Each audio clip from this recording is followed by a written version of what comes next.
So guys, जैसा कि हमने पिछले एपिसोड में देखा कि जियोयान ब्लैक रॉक सिटी आ गया था क्योंकि उसे ओनली फ्लेम हासिल करने के लिए ब्लड लोटस पिल की आवश्यकता थी। इसलिए वो ब्लैक रॉक एसोसिएशन में शामिल होने चला गया, जहां उसने टीयर 2 की पिल को बना लिया, जिससे सभी हैरान रह गए। और जियोयान ने दोनों मास्टर से रैंक 3 मैजिक कोर बीस्ट और स्पीड कोल्ड फाउंटेन मांगा था। फिर अब हम देखते हैं कि जियोयान एसोसिएशन की ड्रेस पहनकर दोनों मास्टर के पास आता है। फुलेन उसे अपने पास बिठा लेते हैं और उससे पूछते हैं कि क्या एल्केमिस्ट ड्रेस तुम्हें फिट हुई। जियोयान कहता है कि हाँ, इनके लिए आपका धन्यवाद, पर मेरे लिए ये बहुत इंपॉर्टेंट है कि मुझे जल्दी आइस स्पीड कोल्ड फाउंटेन मिल जाए। फुलेन उससे कहते हैं कि आइस स्पीड कोल्ड फाउंटेन एक अत्यंत दुर्लभ प्राकृतिक वस्तु है। तुम्हारी वर्तमान शक्ति को देखते हुए तुम्हें निश्चित रूप से ऐसी वस्तु की आवश्यकता नहीं है। जियोयान उन्हें बताता है कि मैं सुबह ब्लैक रॉक सिटी छोड़ रहा हूँ और एम्पायर की पूर्वी सीमा की तरफ जाऊंगा, इसलिए मुझे इस शहर में रहने के दौरान वो सब कुछ प्राप्त करने की आवश्यकता है जिसकी मुझे जरूरत है। आओ तू अपने सभी रिकॉर्ड चेक करने लग जाते हैं। फुलेन जियोयान को कहते हैं कि आइस स्पीड कोल्ड फाउंटेन बहुत ही दुर्लभ चीज है जिसे सुरक्षित रखने के लिए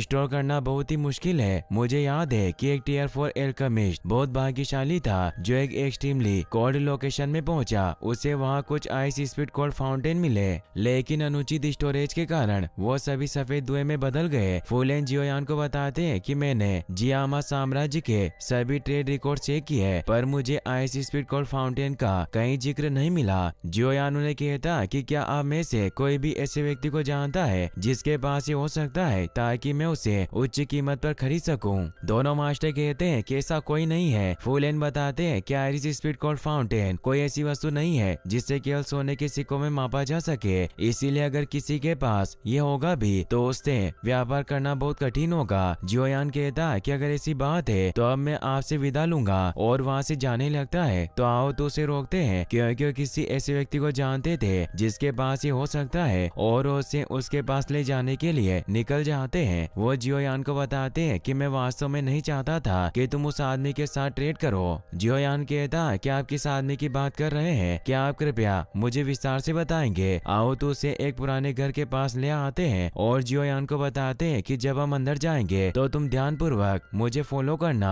और ये याद रखना कि हमें उस आदमी को भड़काना नहीं है। अब वो दोनों घर के अंदर आते हैं, तभी जियोयान का पैर एक ट्रे पर पड़ जाता है जिससे उस पर हमला होता है, मगर मास्टर उसे बचा लेते हैं और बताते हैं कि आदमी हमेशा ऐसी शरारतें करता रहता है। अब वो सीढ़ियों से ऊपर जाने लगते हैं, तभी जियोयान को एक बड़ी आंख दिखाई देती है जिससे वो डर जाता है। मास्टर बताते हैं कि एक स्टेसी बिस्ट की आंख है जिस पर ध्यान देने से तुम्हें मति भ्रम कर सकती है, इसीलिए इस पर ध्यान मत देना। मगर जियोयान ने उसे देख लिया था, इसीलिए उसे मास्टर एक ब्यूटीफुल लड़की के रूप में नजर आते हैं। जियोयान कुछ देर में ही नॉर्मल हो जाता है और वो मास्टर के साथ ऊपर जाता है, जहाँ उस आदमी की आवाज आती है जिसने अपने रूम पर एक मजबूत स्टील का गेट लगा रखा था। वो आदमी हंसता हुआ कहता है कि तुम अंदर नहीं आ सकते चाहे तुम वाइस प्रेसिडेंट हो। आओ तू अपनी स्पीड पावर को एक्टिवेट करके उस गेट को तोड़ देते हैं। ये देखकर जियोयान सोचता है कि आओ तू का स्तर कम से कम 2 स्पीड के लेवल का होना चाहिए। उस गेट के टूटने की वजह से वो आदमी पिचक गया था। आओ तो जियोयान के साथ अंदर आ जाते हैं। जियोयान वहाँ बहुत ही अनमोल मटेरियल देखता है जिन्हें देखकर वो हैरान रह जाता है और वो मास्टर से कहता है कि दुर्लभ वस्तुओं का इम्प्रेसिव कलेक्शन है। तभी वो आदमी जियोयान के सामने आ जाता है जिसका नाम गूते होता है। वो जियोयान से कहता है कि क्या तुम मेरी चीजों को लेने की योजना बना रहे हो। जियोयान कहता है कि मैंने अपने पूरे जीवन में इतनी सारी एक्सोटिक आर्टिफैक्ट्स कभी नहीं देखे। मैं सोच रहा था कि जियामा साम्राज्य में ऐसा कोई नहीं है जो आपकी तुलना कर सके। वो आदमी कहता है कि तुम बहुत चिकनी बातें करते हो, मुझे तुम्हारे साथ कोई डील नहीं करनी। आओ तो उसे कहते हैं कि तुमने मुझे एक बार कहा था कि किसी के साथ तुमने आइस स्पीड कोल्ड फाउंटेन का व्यापार किया था। गोते से भड़क जाता है और उसे कहता है कि तुम बूढ़े आदमी बाहर में जाओ। आओ तो जियोयान से कहते हैं कि तुम गोते से स्पीड कोल्ड फाउंटेन की डील कर सकते हो और वो जाते जाते गोते से कहते हैं कि लड़का मेरा सम्मानित गेस्ट है, अगर तुमने उसे किसी भी तरह की चोट पहुंचाई तो ऐसा मत सोचना कि मैं तुम्हारे प्राइवेट कलेक्शन को लोगों के सामने पब्लिक नहीं करूंगा। गोते उसे कहता है कि हम पुराने दोस्त हैं और उसे वहाँ से बाहर छोड़ देता है और जियोयान से कहता है कि क्या मैं तुम्हें बाहर छोड़ दूं या तुम खुद चले जाओगे। जियोयान उनके पास बैठ जाता है और बताता है कि मेरा मानना है कि इस दुनिया में हर चीज का सही मूल्य पर कारोबार किया जा सकता है। गोते हंसने लगता है और कहता है कि कौन तुम्हारे साथ व्यापार करना चाहेगा। जियोयान कहता है कि मेरे पास कुछ ऐसा है जो तुम्हें रुचिकर लगे, क्या आप उसके बदले आइस स्वीट कोल्ड फाउंटेन का व्यापार करेंगे? गोते कहता है कि मैं उसे किसी भी कीमत पर नहीं बेचूंगा। तो जियोयान उसे विंग्ड लायन किंग का बर्थ एसेंस दिखाता है और कहता है कि तुम्हारा इसके बारे में क्या ख्याल है। गोते उसकी सुगंध से खुश हो जाता है और कहता है कि नीलम शेर का बर्थ एसेंस से मुझे विश्वास नहीं हो रहा, तुम्हारे पास इतनी आकर्षक चीज हो सकती है। और वो कहता है कि छोटे भाई अभी तक मुझे तुम्हारा नाम नहीं पता। जियोयान उसे अपना नाम बताता है। गोते उसे कहता है कि तुम आइस स्पीड कोल्ड फाउंटेन की तलाश कर रहे हो, मुझे पता है, तुम जानते हो कि वो वस्तु कितनी दुर्लभ है। जियोयान कहता है कि बेशक मैं जानता हूँ, वरना मैं तुम्हें ये बर्थ एसेंस नहीं देता। तो गोते वहाँ एक बॉक्स पर बैठ जाता है और कहता है कि तुम्हारा नीलम शेरसार वास्तव में अद्भुत होगा, पर तुम ये जानते हो कि ये केवल उन लोगों के लिए प्रभावी होता है जो अग्निगुण के साथ प्रैक्टिस करते हैं, इसीलिए इसका मूल्य स्पीड कोल्ड फाउंटेन से बहुत कम है। जियोयान उसे कहता है कि तुम मुझे मूर्ख मत समझो, तुम जानते हो कि अमेथिस्ट लायन बर्थ एसेंस अग्निगुण तकनीक की कल्टीवेशन करने वाले के लिए कितना प्रभावी हो सकता है, और इस दुर्लभ वस्तु को प्राप्त करने के लिए कई एल्केमिस्ट ने काफी लंबा सफर तय किया है, इसीलिए तुम्हें इसका मूल्य पता होना चाहिए। गोते मन ही मन में सोचता है कि लड़का बहुत चालाक है, ये मेरे झांसे में नहीं आने वाला। जियोयान उसे कहता है कि मेरे पास इस बर्थ एसेंस की एक बोतल है, और क्या तुम इसके बदले ट्रेड करना चाहते हो या नहीं? अगर तुम सोचते हो कि मूल्यवान नहीं है तो कोई बात नहीं, मैं यहाँ से जा रहा हूँ। गोते भी गुस्से में उसे कह देता है कि मैं भी कोई ट्रेड नहीं करना चाहता, तुम यहाँ से जा सकते हो। जियोयान उसे कहता है कि आपसे बात करके अच्छा लगा, और आज मेरा ब्लैक रॉक सिटी में आखिरी दिन है, मुझे उम्मीद है कि तुम मेरे साथ दूसरी बार ट्रेड जरूर करना चाहोगे। जियोयान ये कहकर वहाँ से जाने लगता है क्योंकि उसे पता था कि उसे ट्रेड जरूर करेगा। गोते सोच में पड़ जाता है। जियोयान को वो गेट खोलने से पहले रोक लेता है और कहता है कि तुम जीत गए, मैंने अपने पूरे जीवन में एमेथिस्ट लायन एसेंस को पहले कभी नहीं देखा, इसीलिए आज तुम्हारा लकी डे है। और वो जियोयान से एसेंस की बोतल को ले लेते हैं और बहुत खुश होते हुए कहते हैं, मैंने इस हरामी नीलम सार के बारे में बहुत अफवाहें सुनी थी, लेकिन आज मैंने इसे पहली बार देखा। जियोयान उन्हें कहता है कि क्या आप मुझे आइस स्पीड कोल्ड फाउंटेन दिखा सकते हैं? तो गोते अपने नीचे वाली जेब से वो आइस स्पीड कोल्ड फाउंटेन निकाल देते हैं और कहते हैं कि इसे मुझसे दूर ले जाओ। याओ लाओ मनी मन में जियोयान को बताते हैं कि वही है। जियोयान कहता है कि वास्तव में अजीब दिखने वाला आइटम है, इसमें कोई संदेह नहीं है कि ओनली फ्लेम को अवशोषित करते वक्त यह बहुत महत्वपूर्ण होगा। फिर हम अगले दिन देखते हैं कि जियोयान ट्रांसपोर्ट लाइन पर आ जाता है जहाँ से उन बड़े पक्षियों को सवारी के लिए भेजा जाता था, पर वहाँ बहुत लंबी भीड़ लगी थी। जियोयान सोचता है कि अभी इजिन मेरे पास होती तो मैं उसकी ईगल की मदद से टेगर रेगिस्तान जा सकता था, और अब मैं भी अपना एक उड़ने वाला जानवर ढूंढूंगा। तभी वहाँ सिंह अपने मास्टर के साथ आ जाता है जो एक लड़की के साथ होते हैं, और वो दुकानदार को बुली करने लगते हैं और कहते हैं कि तुम मेरे रास्ते में आ गए, मैंने तुम्हें लात मारकर अपना पैर गंदा किया, इसीलिए इसे साफ करो। जियोयान को इससे गुस्सा आता है। सिंह जियोयान को देख लेता है और अपने मास्टर को इस बारे में बताता है। तभी वहाँ मास्टर आओ तू आ जाते हैं जो जियोयान को कहते हैं कि तुमने बहुत अच्छा किया, उस बूढ़े गोते को ट्रेड करने के लिए मना लिया। तभी वहाँ लिनफी आ जाती है जो जियोयान को कहती है कि तुम हमें छोड़कर जा रहे हो, तुम वापस कब लौटोगे? और वो जियोयान से चिपकने लगती है। जियोयान को उसका अजीब व्यवहार देखकर कुछ समझ नहीं आता कि मुझसे इतना चिपक क्यों रही है। तभी वहाँ फूल है जू मे के साथ आ जाते हैं। जू मे लिनफी को जियोयान के साथ चिपका देकर बहुत बुरा फील करती है। फूलेन जियोयान को कहते हैं कि तुमने जो मांगा था वो मिल गया,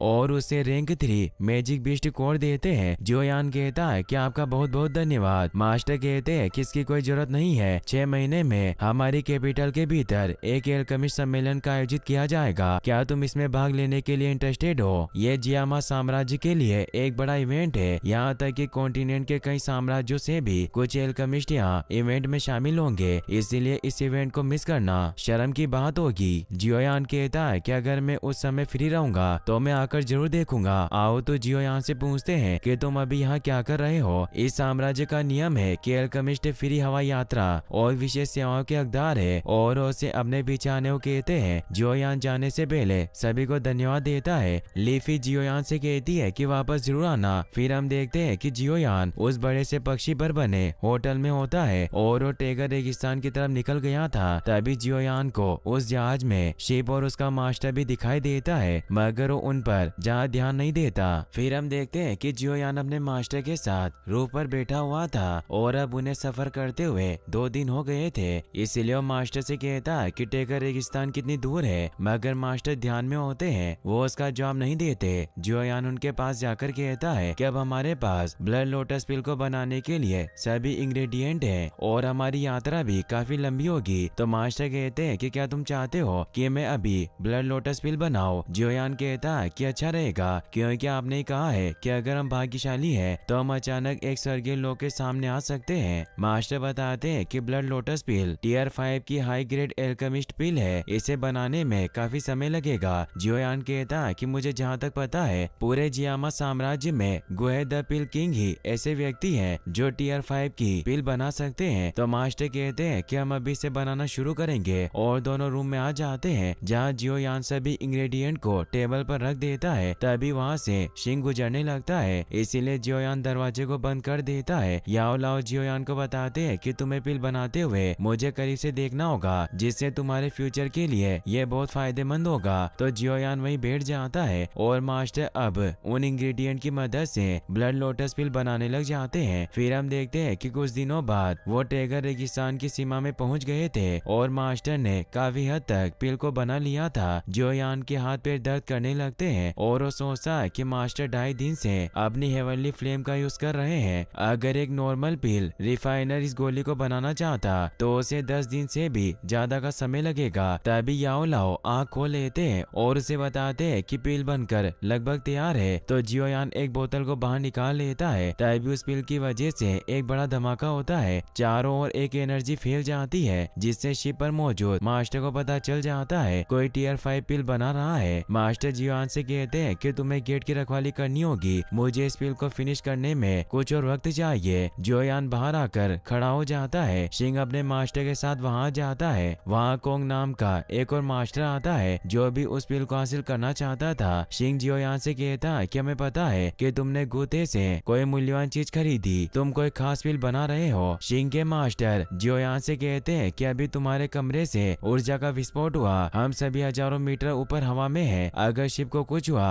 तो हम गंभीर खतरे में होंगे, इसीलिए जो भी मूल्यवान चीज है हमें सौंप दो। जियोयान कहता है कि तुम सभी किसका मजाक उड़ाने की कोशिश कर रहे हो, हम सभी अच्छे से जानते हैं कि ऊर्जा किसकी थी। मेरे मास्टर भी अंदर जो कुछ भी कर रहे हैं उससे फ्लाइट को कोई नुकसान नहीं होगा। आप सभी बस एक एहसान करें, हमें परेशान ना करें, वरना मैं तुम्हें नहीं छोड़ूंगा। वो दोनों मास्टर जियोयान पर हमला करने के लिए तैयार हो जाते हैं। कोंग जियोयान पर हमला करने लगता है, लेकिन जियोयान उसे दूर फेंक देता है। शिंग भी उस पर हमला करता है, मगर जियोयान उसे बहुत मारता है, जिससे वो नीचे गिरने लगते हैं। वो शिप को पकड़कर बच जाता है, मगर ये शिंग की एक चाल थी। उसका मास्टर जियोयान के कमरे में चला जाता है। जियोयान जल्दी से कमरे की तरफ भागता है, मगर याओ लाओ अपनी हैंड पावर से शिंग मास्टर को बाहर कर देते हैं और उसे कहते हैं कि क्या तुम मेरी जांच करना चाहते थे। शिंग मास्टर कहता है कि हमारा आपको परेशान करने का कोई इरादा नहीं था और वो अपनी बातों से उन्हें फंसाने लगता है, मगर याओ लाओ समझ जाते हैं कि वो उन पर हमला करना चाहता है। वो उसे कहते हैं कि मैं किसी को मारना नहीं चाहता था, पर तुमने मुझे विवश किया,